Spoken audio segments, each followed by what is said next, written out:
Welcome to Subramani. Over the years of dealing with doctors, now it is I think upwards of 8-9 years, one thing has come out: the quality of questions which doctors ask, or quality of questions which these smart doctors ask, is really changed. So much so that they never ask me whether to pay income tax. This used to be the question maybe 10 years ago. Now the question they are asking me is how much tax to pay, and that's very difficult for me to say how much tax to pay. You obviously have to pay tax on all that you have earned and all that which you have banked, which means you have earned by check or you have earned by cash and you put it in the bank, minus the expenses. So that's very clear, but a lot of expenses can be claimed. For example, if you are a dentist, there will be a lot of equipment. You can claim depreciation on that. So similarly, for an ophthalmologist, there will be a lot of equipment buying, and equipment buying could include a camera because you want to take photographs of before surgery, after surgery for the teeth.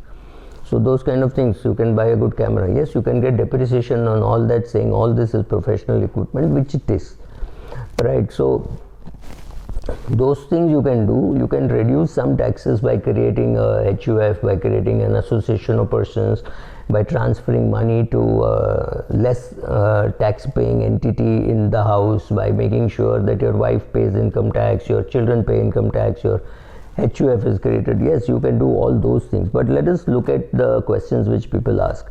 First is there anything for me to optimize my tax return? Yes, first try to understand what is your tax return, understand how it works, sit with your chartered accountant and see how it works, what can be done, what can't be done.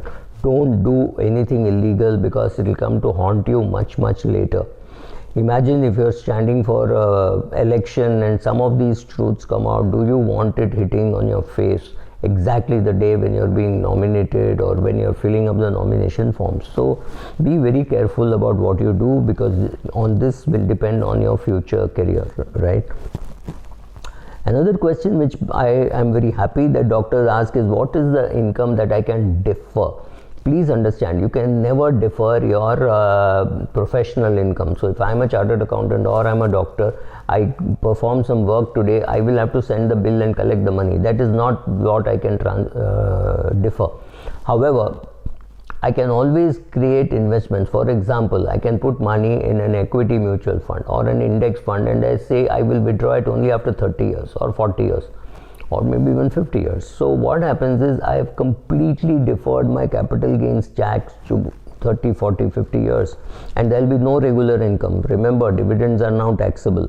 So if your growth happens in a mutual fund, you pay tax only when you withdraw. So maybe at 75 years of age, your tax slab is very low. The country has made a lot of progress. So they have said people above 75 don't need to pay income tax. You withdraw it at that age, right? So what happens is, till you withdraw, you have deferred your tax.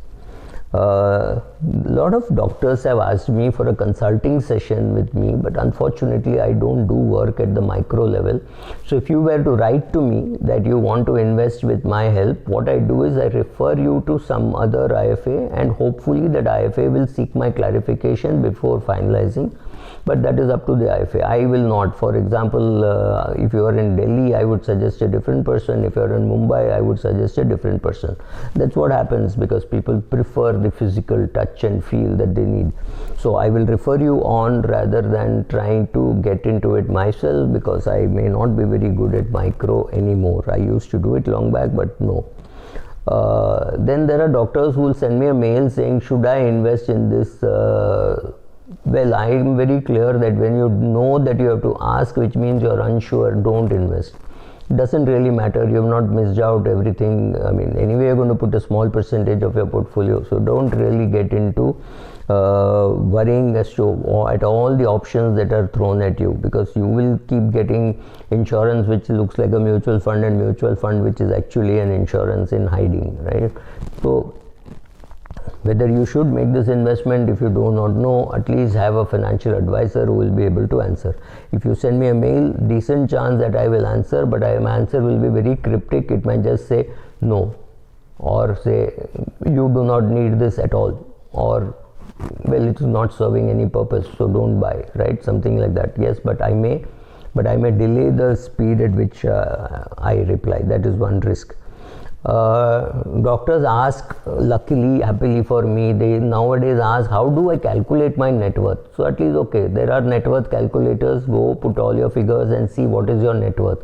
Monitoring that number on a regular basis is much better than monitoring your income, your expenses, etc.